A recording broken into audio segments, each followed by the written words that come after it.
Hi guys, this is Leah from Mommyish, and today I have a new product specifically for designers. I know from my own experience that this particular product that I've been kind of working on for myself and printing off for myself and hoarding will help you as much as it's helped me. As creatives, we tend to be a bit all over the place sometimes with our ideas, especially when it comes to creating a beautiful kit or collection. And these pages have helped me better execute whenever I'm creating, and I am sure that they'll do the same thing for you. So as you can see here, there's various pages for you. You have a kit theme and notes, pocket card ideas, paper ideas, a checklist, a doodle page, a marketing plan page, another page that's specifically for ideas for elements, and also a little divider template for you to just, you can either print it out or clip your own paper or artwork to it. So yes, as you see here, there is also the checklist comes with some preset examples of items that you might need. And there's also a version that's just a plain old, just a checklist with lines. And the even better part of this is it's totally customizable. You can change the colors, you can clip your own paper and artwork to it, even add your own little stamps if you so need. So I'm going to go ahead and I'm going to open up Adobe. Man, my brain just was like, okay, we're doing good, and now we're just going to stop. It's like we're just stopping. I'm going to open up Acrobat. There we go. So as you can see here, I have Acrobat opened up, and I'm going to go ahead and the first thing that you'll see is there is a page of how-to tips and tricks, and I'll talk a little bit about that after I've shown off all the goodies, but that sounds so bad. You'll notice in your folder that there's this planner all-in-one. Now this is if you're in a hurry and you really don't have time to customize, you're gonna want to print this file off first. It's just in a grayscale, so it's not gonna like use up a lot of your ink and whatnot. Just print it off in black and white, and it'll do the pages. It starts with a kit theme and notes. So you have your main idea, your element ideas, paper ideas, and then a little bottom section for any extra notes that you have. Let's say it's a collab and you have been assigned a certain amount of papers and elements. I would put that there like, hey, for this collab, I have to make 10 pattern papers and 30 unique elements and whatnot. Then there's a doodle page, so you can start drawing out your ideas. It has a very light grid on it, which will help you, especially if you're trying to keep the size of things or even work on some typography ideas. It's a good spot to do that. We have our element ideas page, which starts with word art and phrases, and I guess that's kind of because it's what I'm partial to, is word art. But yeah, you have a spot here for word art and phrases, and when I say phrases, I've shot things in this like things that I would put on little word strips. Dimensional elements, by that I mean if I'm going to add greenery or flowers or buttons, anything that isn't an illustrated type graphic, I write down in this section what those things are that I want to add to it. Trim and accents, I mean things like ribbon and maybe you want to do like little paper mats or cut out things. I would write that there, and then there's a spot for other. And remember, you use it as you see fit to use it. If you go in and edit it, you can totally just delete the text and have it be whatever you want it to be. All right, so the next page is for pocket card ideas, which is one of my favorite pages. I just draw inside of here my little ideas that I have for my pocket card ideas, and this has been a much better solution than my little very roughly scribbled out typical that I had been doing in the past. And these are scaled to size, meaning that, of course, this isn't 3 by 4 inches, but it is the right aspect ratio. And the same thing here for the 6 by 4. There's also a little spot right at the bottom of the page to add any additional notes that you need to make.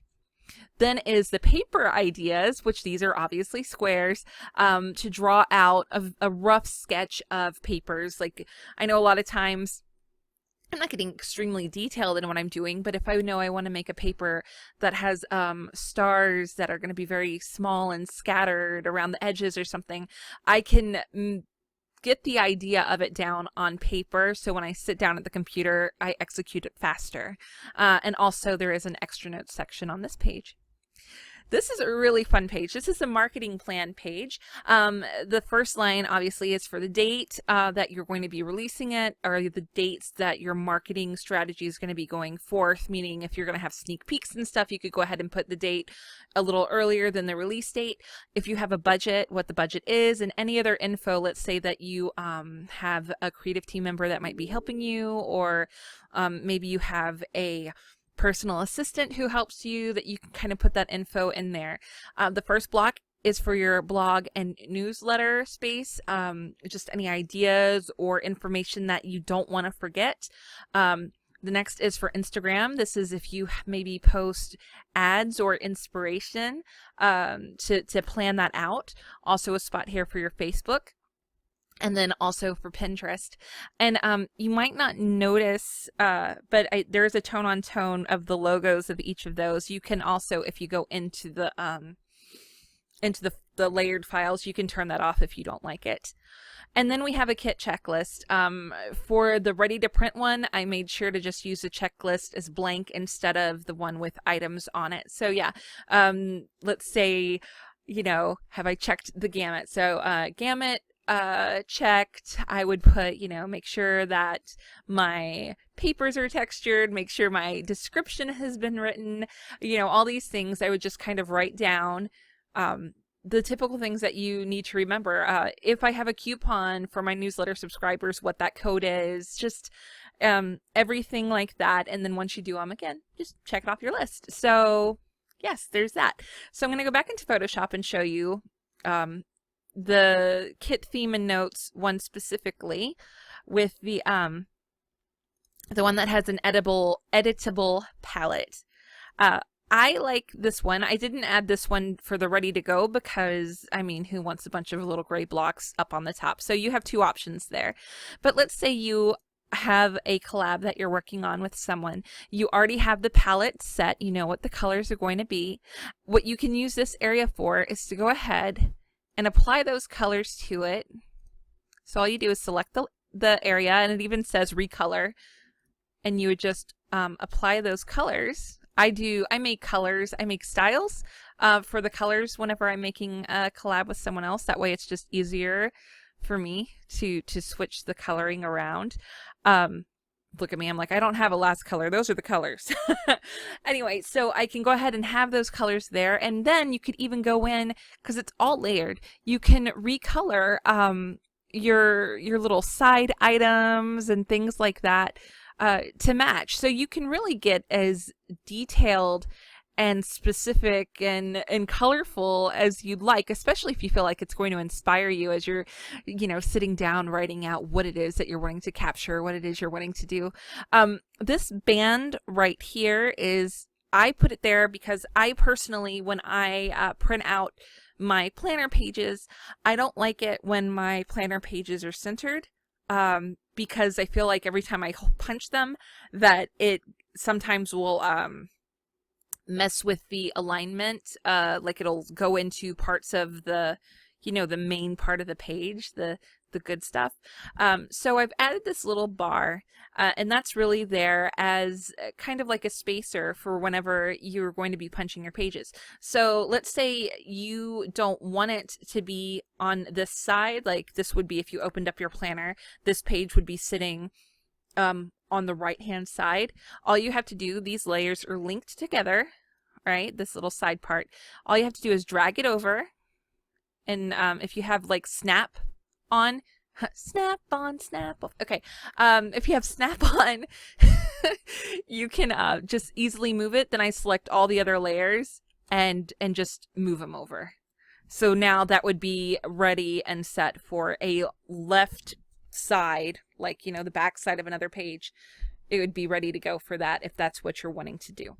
So a little bit why this is not available in a personal size It is because I feel personally that if you are using this to plan out a kit, a personal size is very small for the amount of maybe drawing and detail that you might want to put into your planner.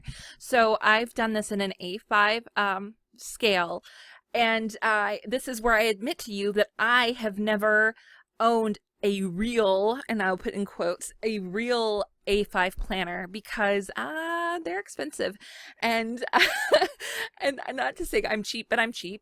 And so what I do is I go and I get half-size binders from Target or from Staples. Target has some really cute ones, actually, really, really cute ones. I've bought like 4 of them now on sale, and they're really sweet and easy to change out. So the half-size binders are 1 second. I had it in front of me and now I don't. The back of it should say that the sizing is 7 1/4 by 9 1/8 inch. And the pages that it fits in would say that they are 8, like 8 high and 5 1/2 wide.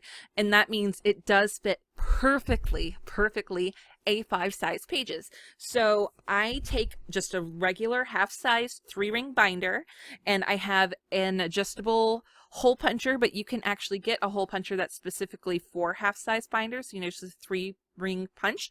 And yeah, I just punch my pages, and I actually do this with my fancy planner stuffs too. My Cocoa Daisy things. Shh, don't let them know. When I punch the holes, I use a regular standard little half-size binder that I got from Target, and I love it. It's very economical, and yeah, and easy to carry around. They're small, and you know, if it breaks, I'm not out too much money. So yeah, that's it. That's the planner for designing your kits. Remember, these are editable. So should you, let's say you're creating only pocket cards and you're making a set of pocket cards and it's more than that 8 that I have on there. I believe I have 8. You can just go to your pocket planner, go to your layered file, not style, and you'll see here there's a bunch of 3x4s, and each one is its own little layer. So what I would do if I was only going to make 3x4 cards, I would go ahead and turn off my 6x4 cards. I would duplicate my 3x4 little rectangles and just drag them down. And then I would save this page as something new, you know, like, you know, all 3x4 page or something like that, and save it as a PDF, and yeah, and that's it. That's pretty much it. So again, totally editable. You can, even if you don't like the type that I used, you could really just customize it, but the idea is to help you streamline your creative process and be able to maybe plan away from the computer. It's helped me get away from sitting at my computer all the time when I'm trying to plan out a kit, and actually, you know, sit upstairs with the kids while they're playing in the living room, and I can still interact, and I have my little planner, and I'm able to kind of scribble and draw, and then when I get at the computer, I am so much more productive. So yeah, I hope this helps you as much as it helps me, and that you guys enjoy it. If you have any questions or comments, please leave them below, and have a fantastic day. Bye-bye.